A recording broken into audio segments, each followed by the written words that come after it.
the human being should try to react to the word or the term creation as if something very beautiful or good is being referred to, through which a change should be effected in his thinking. Because, as long as this does not happen, he has not recognized creation as it really is. But how can the word and the name creation attain such a deep significance for the human being that a change in his entire psychological way of behaving occurs in his emotional awareness, his awareness of life, his ways of reacting, if he does not constantly and repeatedly contemplate the nature of creation? The human being should try quite simply to bring certain characterizing words, which are applicable in regard to the nature of creation, like ever-present, almighty, and all-knowing, into association with the word or the designation creation. The everyday human being and everyone, the so-called atheist, the egoist and materialist, and the agnostic, find the word creation highly uninteresting. Yet why? To them it is entirely unknown, and they have no idea what creation essentially is. But so it is with very many human beings with the term creation. Billions of people who are misled by religion do not understand the word creation. When they pronounce the unreal religious title, God, then they have gone astray with the view that creation is named thereby. Yet what an evil false teaching that is. Therefore it is very important to know as much as possible about the nature of creation and ascertain it so that the word becomes meaningful. Experience reveals that creation is infinite beauty, a beauty above all beauty, boundless, intensive happiness without end, wisdom, knowledge, ability, truth, and absolute certainty. Once that is recognized by the human being, then he instantly traces every one of his joys back to its origin, to the infinite joy of creation. Wherever he sees something beautiful, be it a flower, an animal, or a human being, or anything else, he thus instantly brings it into association with the infinite beauty of creation itself. Wherever the human being sees cognition reach expression, in this or any form, in an impressive and exalted manner, then he knows that it has its roots in the endless cognition which is creation. Wherever life stirs, be it even in just the tiniest being, in a creature, such as, for example, the microbe there, behind this life, he glimpses the infinite, the eternal and the creational. From that, he attempts to deepen and expand his understanding and feeling by contemplating the nature of the creational and its inseparable presence, at any time and in any space, in many kinds of ways, in daily life and experience. Creation exists in every human being as a fragment of itself. Once this thought has deeply penetrated the human being and become his experience, then any fear and all doubt in him disappear. Once he knows that creation is all-knowing and almighty, then he gains inner peace and security and is immune from stupid thoughts and wrong feelings. Repeated contemplation about the ever-present, the truth, wisdom, and the ability and knowledge of creation as constantly eternal, as dignity and value, allows the word and the designation creation to become something very meaningful in the human being, something which evokes transformations in the feelings, and transformations in his manner of thinking. The more his intelligence is effective in this direction, the more it gains radiating light, the more powerful his personality becomes, and the more blessed his entire life and work. Again and again the human being who lives in clarity of consciousness produces in himself, anew, the strong, spiritual fine sensitive feeling too that the creational is far more real than that which his body feels. This spiritual fine sensitive feeling incessantly rules the human being who lives for the spirit. The creational takes possession of his consciousness, whereby his way of thinking is full of peace, strength, joy, knowledge, wisdom, truth, and hope. All the measures which the normal human being grasps in his material intellectual thinking, in order to attain peace, happiness, and strength, always show themselves as deceitful, while this constant controlledness of the human being who is living according to spirit is pulsed through with the dynamic power of creation. The human being who lives for spirit is very dynamic in all things. He incessantly attempts to reach his fulfillment as quickly as possible. Therefore, as long as he lives, he uses the time with all the energy available to him for devoting himself to creational ability. He will never allow this undertaking to be lost. Everything possible can happen in the course of time, yet his desire for the creational will never cease in him. He can encounter hindrances, he can suddenly have no sense and taste any more for necessary material things, yet he never loses the taste and sense for creation because he knows that creation embodies true being. Only those human beings who fight hard for consciousness goods and progress, and spiritual goods and progress, and for knowledge, truth, logic, wisdom and love, harvest the spirits and consciousness enormous fruits, because these do not simply fall into their laps. First, before the first results can be obtained, it is necessary to learn the spiritual intellectual manner of thinking, that is to say, the path of creational thinking, and to recognize its absolute correctness and certainty. Indeed, once these first results come about, then the cognizant one steps onward with great steps and expands himself in spirit and consciousness to a factor of might. Only through this do already known facts, knowledge, truth, logic, wisdom and love, which first, however, must be gained through hard work, become self-evident. Yet the path does not end at this point, because further seeking, further searching, further development and further recognition lead into the boundless duration of time. In the course of time, everything possible may happen which keeps the human being from planned action, yet the human being who lives in accord with spirit knows no bounds and does not allow himself to be kept from his determinations by any kind of events or bad future outlooks. For him, the future already exists in the present, so everything must be done here and now in order to achieve the highest spiritual state and highest state of consciousness. He does not know the fear of the future nor fear about the future because they only exist in a material intellectual way of thinking, but never in spiritual intellectual thinking, in which the future is as present as the present itself. Thereby the human being who lives in accord with the spirit can, and may, solve the problems of tomorrow and the next day already, here and now, and steer them along the desired paths. To think for, and with, the spirit brings only advantages to every life form.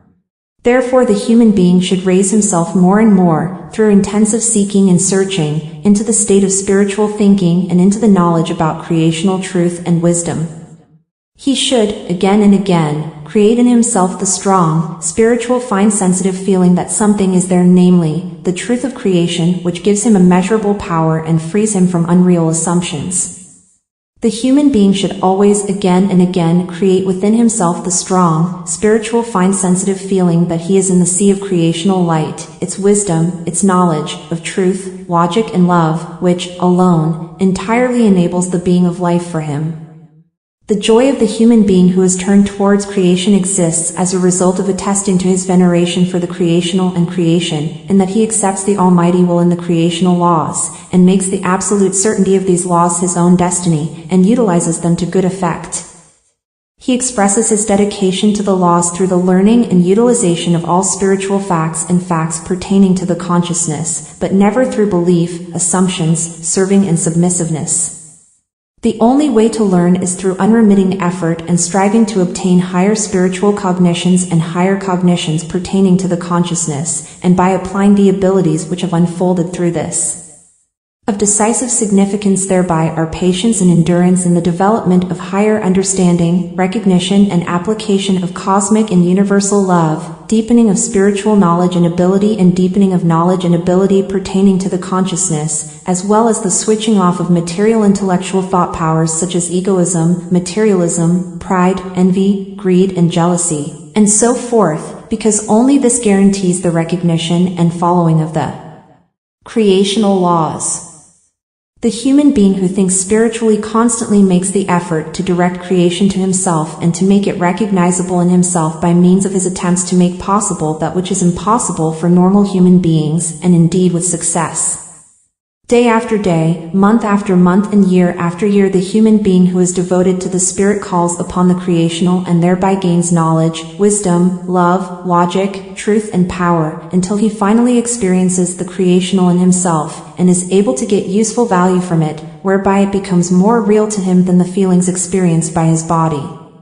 While he associates with other human beings and speaks with them, he sees before him only the creational. While he sees others before him, he sees only the creational in them, because, for him, the creational is always in the first position. For him, the creational is the greatest of all things, for which reason everything within him is confronted with the creational, and material things are no longer able to awaken longing in him.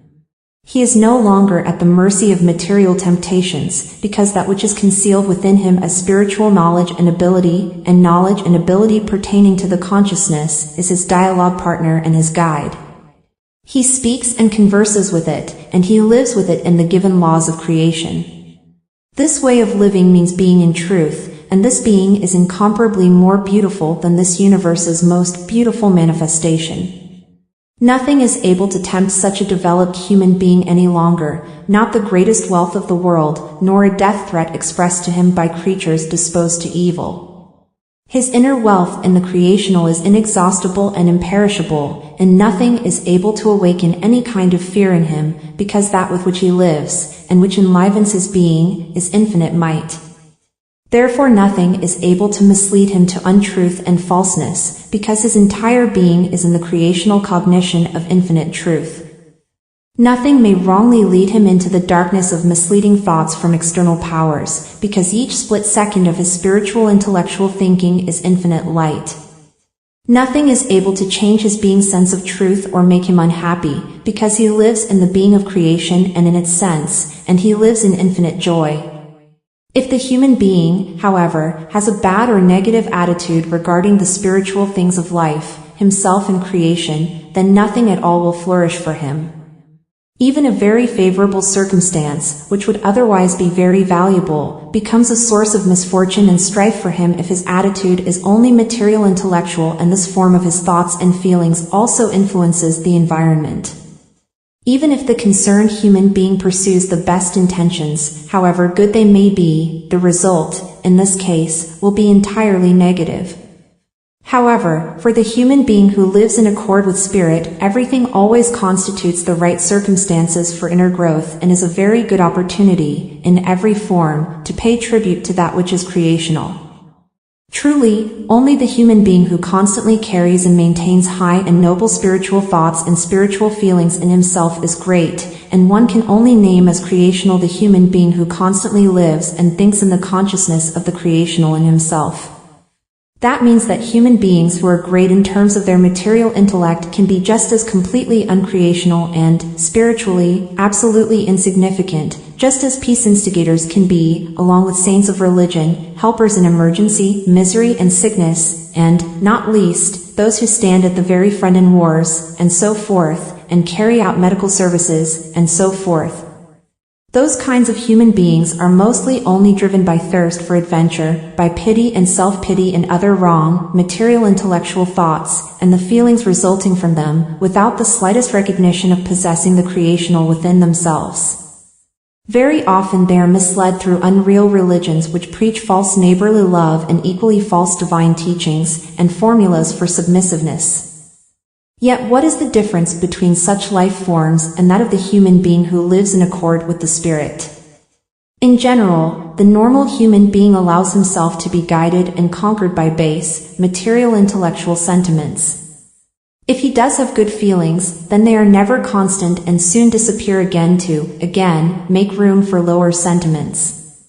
He who, on the other hand, is a human being living for spirit, never allows even the smallest creational inclinations to subside, rather he grasps them and infinitely expands them. Base inclinations find no anchorage in him, because the waters of wisdom and knowledge in him are too deep to enable a base and short anchor chain to reach the bottom. The human being who lives in accord with spirit constantly attempts always, and under all circumstances, to maintain himself in the vibrational realm of creational inclinations. Should this be endangered by some kind of influences, then he calls on the highest power of creation and thus protects himself, with its highest vibrational power, from the negative. He proceeds in this manner until the creational essence in him has created the absolute certainty of defense against the negative. The human being is always the bearer of something or other. Many bear oppressive feelings within themselves, others bear grief, worries, problems, hopes, and other thoughts of a material intellectual nature. Also fears and imaginations of images of any kind, good or ugly, belong in his material intellectual thinking. But the human being, who lives in accord with the spirit, is a bearer of the creational, of the spiritual. He is a bearer of creation, a conscious bearer of spirit, because he constantly carries the knowledge and ability of the creational laws in himself, and the more the old nature of the material intellectual thinking would like to make him the bearer of its unlogic, the more he works intensively to make the creational in himself prevalent and to anchor it securely. He immediately transforms into creational power and wisdom even the most negative thoughts which come and want to destroy his spiritual intellectual thinking. In this way he makes everything creational and carries it within himself as a power block. Thereby he is a walking temple of creation. The intelligence of human beings living for creation becomes ever more spiritual and advances ever deeper into spiritual consciousness. The human being who lives in accord with spirit penetrates ever deeper into all things with his cognitive faculty and comprehends the warmth of the fire of the creational presence in everything. Thereby, the spiritually thinking human being recognizes and is conscious of the power and the truth of the creational presence everywhere. That which therefore remains unrecognized by the everyday perception of the senses is perceived with the spiritual consciousness by the human being who lives in accord with creation. 93. He therefore always sees, in all things and life forms, the creational presence in the application of the creational laws. He possesses a spiritual image of the power of creation's presence, and he dedicates all the precious energies of his life and being to creational knowledge, its truth, power and wisdom, and thereby to the ability of his fragment of creation which lives within him, his spirit. The material life on earth is like a fleeting game, an evaporating phenomenon, but behind it lies the eternal and timeless truth, the spirit, the creational presence and the reality of creation. This creational reality bears within itself all realms and spheres pertaining to the capacity for wisdom. It is this which remains, the timelessly constant and imperishable. This is no game, rather it is eternal and timeless truth and wisdom, knowledge, freedom, love, logic and ability, relative perfection, absolute certainty. Very many people are afraid to live in the sense of creation, and they think, and are of the opinion, that they must remain only with the one who is supposed to take their fear of death from them. With a god of a religion, who, in intentional false teaching and, for his very own benefit, has promised to take away their fear of death, if, in erroneous belief, they submissively believe his lies, whereby they are enslaved by him and lose their freedom of consciousness. The constant repetition of this religious false teaching causes the believers to find imagined and deceitful fulfillment, and subject themselves to an evil delusion which prevents all their rationality pertaining to consciousness, whereby also their spiritual intellectual thoughts are hindered and oppressed and enslaved. Only very few human beings are not afraid to live in the sense of creation, and know that this alone guarantees life and being, because this thereby fulfills the creational laws, and they, in turn, make life and being into life and being,